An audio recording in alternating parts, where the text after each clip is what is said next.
Music by इंजमा। मेला में भेटाई तू गुंडा सखी, गुंडा सखी।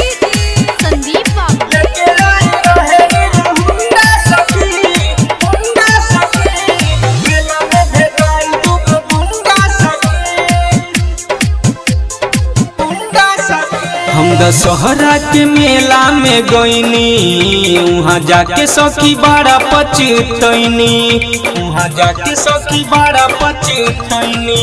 हम दशहरा के मेला में गईनी, वहाँ जाके सखी बड़ा पछतैनी।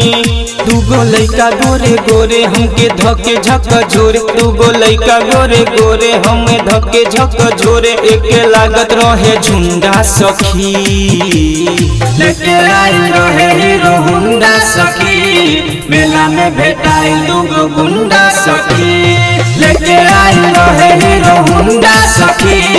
मेला में भेटाई दूगो गुंडा सखी, गुंडा सखी, गुंडा सखी। लेके आई रहे हीरो हुंडा सखी। मेला में भेटाई दूगो गुंडा सखी, गुंडा सखी। पीछे से देखी के ऊ कहले पलट हो, हमके इशारा करे ऊ गलत हो। आके ऊ भीड़ी गईले देहिया में सट हो, कहेला हमके चुमा दे द फटाफट हो, दे द फटाफट हो, दे द फटाफट हो। पीछे से देखी के ऊ कहले पलट हो, हमके इशारा करे ऊ गलत हो। आके ऊ भीड़ी गईले देहिया में सट हो, कहेला हमके चुमा दे द फटाफट हो, दे द फटाफट हो। सखी शरम बड़ा लागे कुछो बोलनी ना आगे, सखी शरम बड़ा लागे कुछो बोलनी ना आगे। ऊ तो रहे मोछ मुंडा सखी, लेके आई रहे हीरो हुंडा सखी। मेला में भेटाई दूगो गुंडा सखी, लेके आई रहे हीरो हुंडा सखी।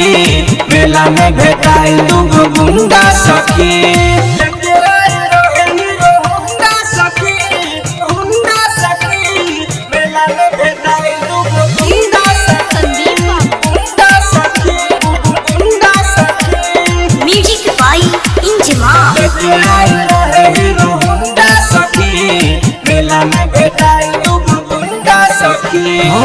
दर्शन भइल हमारा देवी माई के, कुछो न फायदा भइल सखी हो जाई के। बाइक पे अपना संगे बैठाई के, घरे ऊ हमरा के छोड़ दिहले लाई के, घरे ऊ हमरा के छोड़ दिहले लाई। दर्शन भइल हमारा देवी माई के, कुछो न फायदा भइल सखी हो जाई के। बाइक पे अपना संगे बैठाई के, घरे ऊ हमरा के छोड़ दिहले लाई के, छोड़ दिहले लाई। बात बोले बड़े बड़े हम कापत रही डरे, बात बोले बड़े बड़े हम कापत रही डरे। इंजमाम संगे झुंडा सखी, लेके आई रहे हीरो हुंडा सखी। मेला में भेटाई दूगो गुंडा सखी, लेके आई रहे हीरो हुंडा सखी। मेला में भेटाई दूगो गुंडा सखी। MS recording studio Bhadai.